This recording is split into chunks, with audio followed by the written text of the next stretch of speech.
I think this is working. I don't know. We'll see.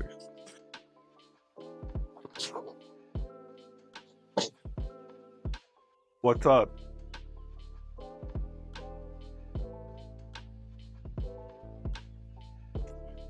Yo, what's up? My name is Ren, also known as Beastlybator. That's what I go by in the Bator community. Today, I decided that I'm going to put up my Christmas tree. All right, cool. Santa hat can go over there for now. All right, let's open up this Christmas tree and get it popping. So, I want to treat this video as like a get to know me. And if you don't know who I am a Solo-Polyamorous solosexual. I know that's a lot of labels, and it's taken me some time to really get comfortable with them, especially the solosexual part. But that's been years in the making. Cool. And I thought, this is a brand new channel. This is something brand new for me, the first time on YouTube. And I thought, what better way to introduce myself than do like a get to know me? I'm gonna talk about my life. I'll talk about who I am as a person. Here we go. Nice. I've only had this tree for about 2 years, so I'm really excited to put it up again. I'm living in Los Angeles, California, and I've been born and raised here all my life. I did a couple of years in New York, which is really fun.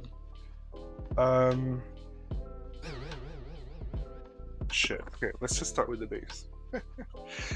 Yeah, don't know how to put up a tree.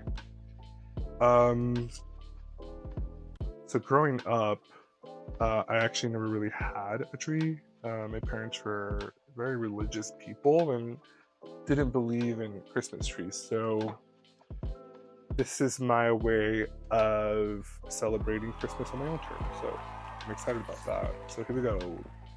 I think this is the bottom one. Do they have a hole in this too? Oh, I think okay. And then this is the top, right? Yeah.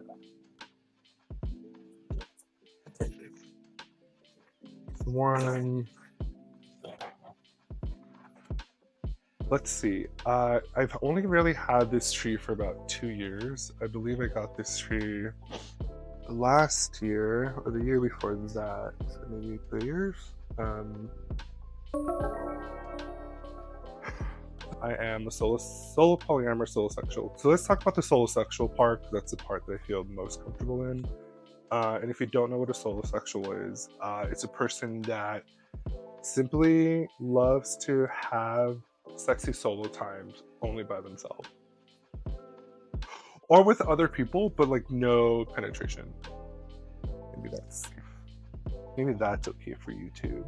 So I came out of solosexual a couple of years ago. I feel like I had just come back from living in New York, and I was out there for a couple of years after I graduated art school. And that's where I really began to really understand myself as a sexual human being, and really kind of figure out and really understand like what gets me off and what makes me, not only what makes me get me off sexually, but also too like what brings me comfort and security and like makes me feel good about myself. Essentially, I got to really understand like what my sexual safe space was, and it's always been masturbation. That's basically who I am now, and I'm very comfortable in that, and I'm very active within the Bator community. If you're not familiar with the Bator community, it's a really great community full of people on an asexual spectrum, because solosexuality is considered part on the asexual spectrum. So sexuality is kind of fluid on that spectrum, and so I'll have sex with people, but most of the time I'm only having sex with myself. Oh, there you go. That's what I wanted to do. So yeah, so that's kind of where I'm at. Like I said, so solosexual is a person who only really enjoys masturbating by themselves or with others, And I really felt that once I really own that identity about myself, a lot of things in my life opened up, and I was able to take all that good energy and all those positive things in my life that I was doing in my sex life, and then put them into like my real life. So like all those really cool energies, I put them into work and friends and school. And I talk a lot about this on my podcast that I have. It's called The Bait Escape. And yeah, that's kind of been my journey.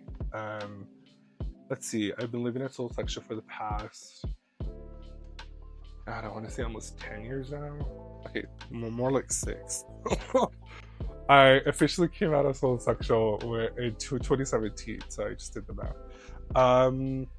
Yeah, and it's been a really fun journey so far. I've met friends all over the world. I've met other solosexuals, and I really wanted to create this channel for an opportunity for people who identify as solosexual to not feel so alone, to understand that, hey, there's someone out there that's thriving and like, you know, doing their thing and like having a really great time and just kind of living their life.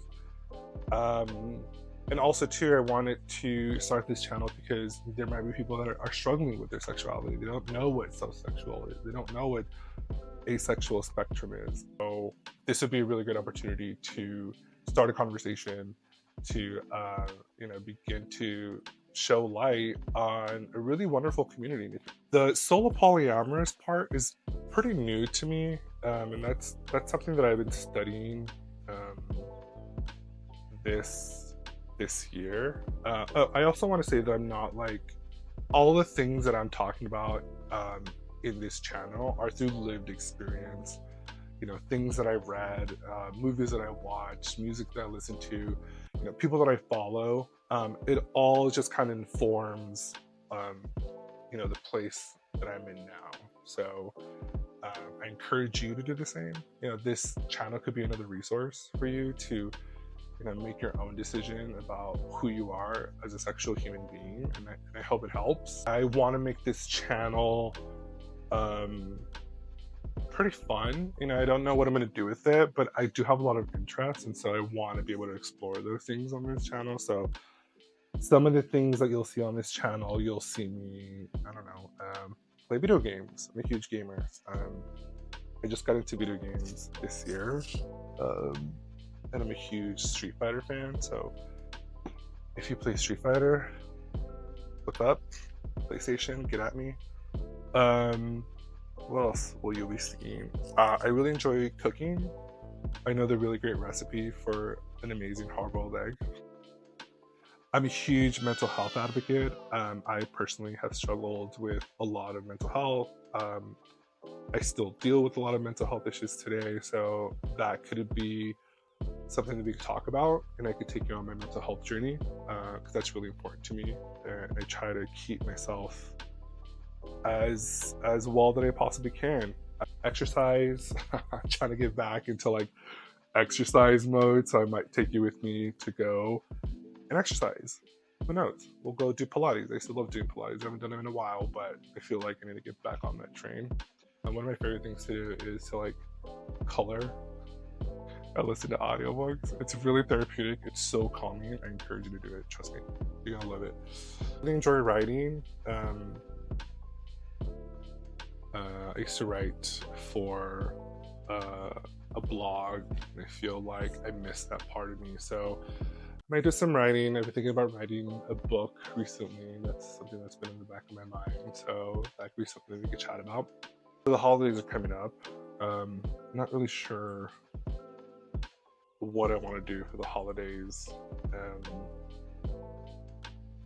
I'm trying to debate on whether I want to do a big Thanksgiving thing or like a small Thanksgiving thing. The idea of doing something really big right now just seems really overwhelming, so I might not do that. So I might just lay low. What are you all doing for the holidays? So, living as a solosexual, what does that exactly mean? Well, it just means that I am really talkative with my partners, and people that I meet, people that are interested in dating me and possibly being in a relationship with me, I feel that I have to give myself space and a lot of patience, because I feel like a lot of people don't really understand, disarming to hear that, hey, I actually don't want to have sex with you. But I want all the other great stuff. I want the intimacy, I want the connection. Um, I want to hang out. I want to spend Christmas together and Thanksgiving together. But like the sex part is always kind of the part that kind of trips people up, and not in a bad way. I think for the most part, in my personal experience, when I've told people this information, most of the time I get curiosity. People lean in and get curious and just, oh, what is that? They're like, I love to masturbate, and I find it like just like a thing to do, and for some people it could be a thing to do, and for others it's a lifestyle.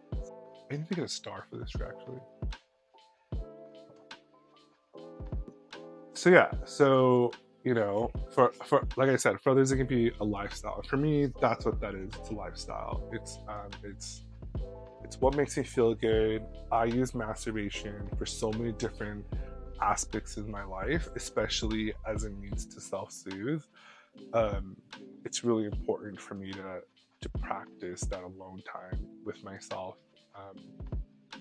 Through the course of the channel, I'll give you more stories about how masturbation positively impacted my life. I think there's a lot of misconception that people can get addicted to masturbation. People can't establish really great relationships because they're constantly masturbating, and that's just not true. I think there's a lot of misinformation out there, and I think there's a lot of good information out there, and I think people do need to do like their due diligence and really research the topic before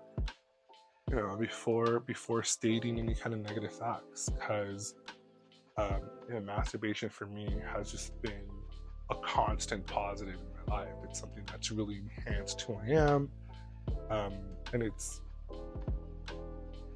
given me autonomy and agency, and it's really allowed me to take charge of my own life. Yeah, that's a good way of putting it. All right, so that's right, I was going for like a silver vibe. All right, let's get to hanging. I don't really have that many things to hang on this tree, so. Okay, cool. So the Solo-Polyamorous part, I just discovered like this year. It was a term I'd never heard before, and I feel like I followed someone, or I was talking to someone on Instagram, or this idea of not being in a relationship or not wanting to be in a monogamous relationship was something that I struggled for a really long time, and I just constantly thought there was something wrong with me. I was like, God, I'm a freak. Why don't I want to be with anybody? Was it because I didn't know how to do it? Was it because I'm scared? Or like, did I not find, people always say, you don't, until you find the right one or the perfect person, you don't know what love is like. And it's like, that's not true. Like, I feel love, I feel love for myself. I feel love for the things in my life. I could certainly show that love to other people. I just don't want to be committed to anybody else. Personally for me, I did a lot of soul searching. I did research. I was able to allow myself grace in trying out different sexual identities, and I think that's perfectly fine for people to do. How will you know unless you try it? And I think people get a lot of flack for that, and I don't think that's cool. I think people should be able to explore and ask questions and try things out. Something will eventually stick.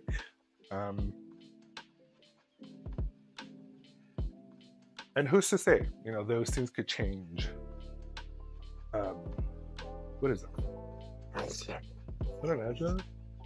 Those things could eventually change. I could want to be with someone monogamous in the next couple of years. Who knows? But I think right now in my life, this really works for me. I feel comfortable in allowing myself space to discover who I am, first and foremost, because I think that's probably the most important. And again, this all ties back to masturbation, and that really helped me to find who I was as a person, individual, and love myself, and teach myself that I'm worthy of really great things. That's probably a different episode. But yeah, I think for a long time I did beat myself up. I thought, gosh, like I'm out here just using people. I'm out here just using people, and that's not true. I feel like I'm very communicative with the people that I date. I always let people know where I'm at. I think that's really important. You gotta let people know, hey, I'm on this journey right now, and I'm really kind of testing out and testing the waters, and I hope you're okay with that. And I think that's important to give people that information, and it gives them choice. They can decide whether or not they're okay, well, have fun on your journey, and then call me or hit me up and let me know how that's working out for you. Or you can meet someone that's hey, that's cool. I want to go on this journey with you, and that's always a plus. But I think the part that keeps me comfortable or safe is the solosexual part. I'm so confident in that part of my life. The Solo-Polyamorous, not so much, because when you're a solosexual, all you're really looking out for is yourself. You're number one in anything that you do. I feel like when you're Solo-Polyamorous and you start involving other people in your life, then you have someone else that you have to take care of and watch out for and nurture and communicate and keep safe. And you do it because you genuinely care for this person or these people. I'm just really happy this tree came to light. Would have been a pain in the ass to put them all in there. So like I said, I host a podcast called The Bait Escape, and it really goes more into depth about solosexuality and different sexuality topics, definitely the asexual spectrum. Even solosexuality has its own spectrum. And so if you want to check that out, you can. Check out my podcast. It's on all streaming podcast platforms. And it's really fun. I talk to different people in the community, and we talk about, our lives, and we talk about our sexual journeys, and it's a really great time. I started that podcast because I just didn't feel that there was a lot of information that I could relate to from a personal perspective. People were just talking about it in general terms, but I was okay, well, how does it affect you? Who are you as a person? Are you out here living your life? Going to Target and meeting up with friends for brunch? Who are you really?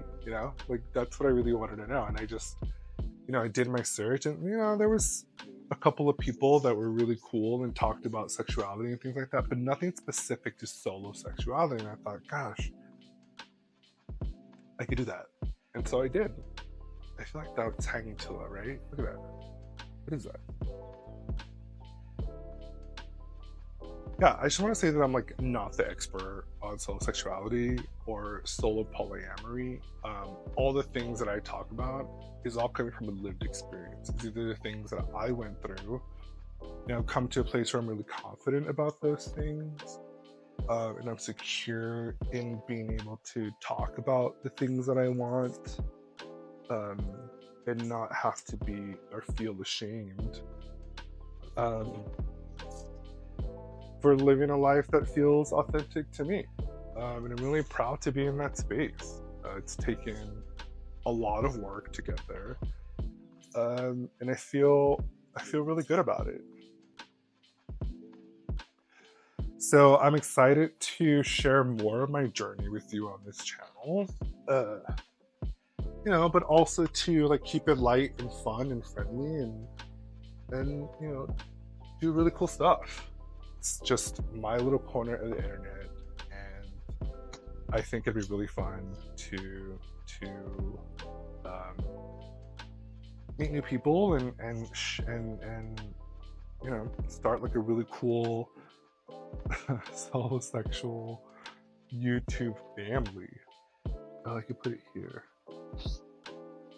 I'm so glad this isn't as dusty, because if this was dusty, I'd be sneezing so much. Anyone else allergic to dust? It's horrible. I sneeze so bad with dust. Okay, that looks weird. Now they're like two together.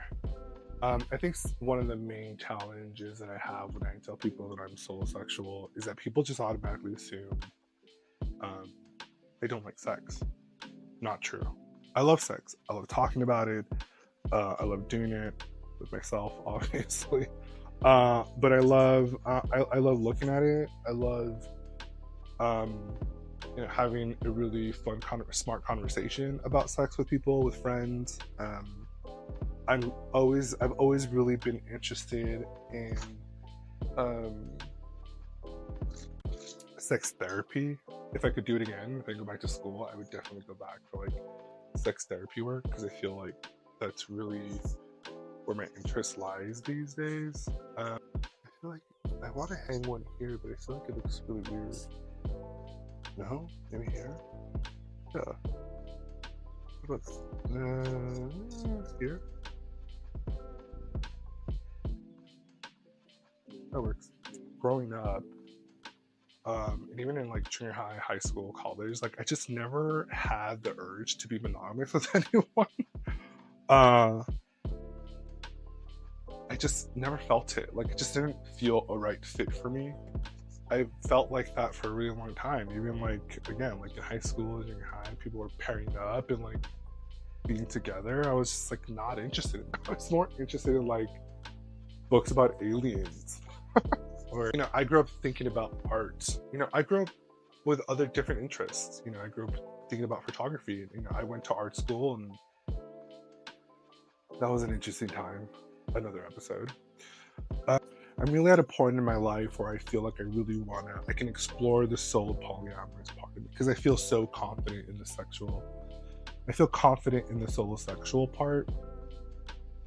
And so I feel like 2024 will be the year of me, going out there, meeting new people, and really navigating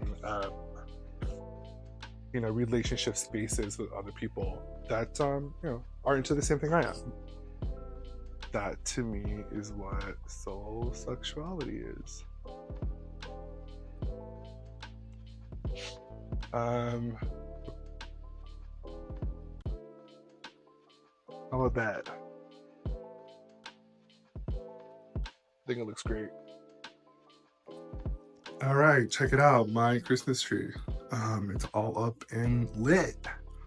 God, I'm so happy it came with those lights. I don't have to install those things. I don't have a base for it. I'm gonna get one.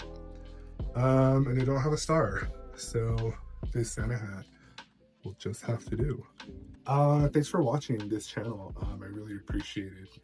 I think the Christmas tree turned out really well. It's not much to look at, but it's mine. I'm happy about it. Like I said, I'm going to be bringing you a lot of different videos, a lot of different things that I find interesting to this channel. So thanks for joining me and helping me put this thing together with me. I really enjoyed talking to you and sharing a little bit more about who I am. And I hope you find it interesting. Please subscribe. You can follow me on Instagram. You can also follow my podcast, The Bait Escape, to learn more about all things solosexuality. Yeah, so see you next video.